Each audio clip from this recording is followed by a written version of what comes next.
That's exactly right, Joel, Amber. Look, this measure is going to allow more families to take advantage of that voucher program, a move critics say could harm public schools in North Carolina. Just weeks into the school year, a major move at the General Assembly that could change the makeup of classrooms.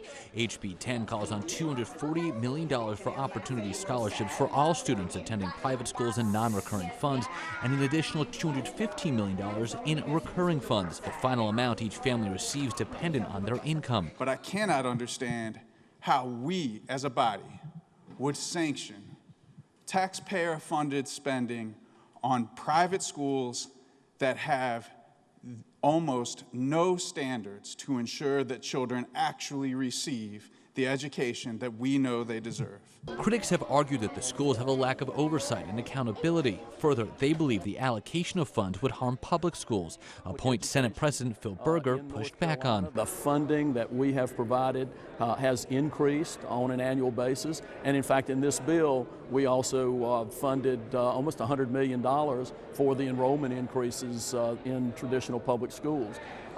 The money that on a per pupil basis that goes to kids in traditional public schools goes up every year. A Gallup poll found that last year just 36% of respondents said they were totally satisfied with the quality of K-12 education. This is going to make a huge impact for parents and, more importantly, North Carolina's students. Allowing the 72,000 parents to make a decision that's best for their child, whether that be private schools, charter schools, or public schools.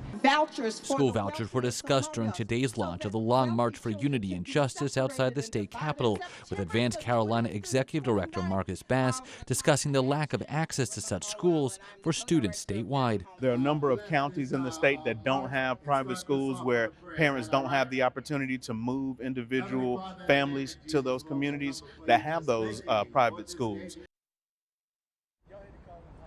Now, the bill will now head over to the House. As you mentioned off the top, this is not the only part of this legislation drawing attention and conversation this afternoon. That other facet that you pointed out, ICE cooperation with local sheriff's offices, coming up at 5 o'clock, what that would entail.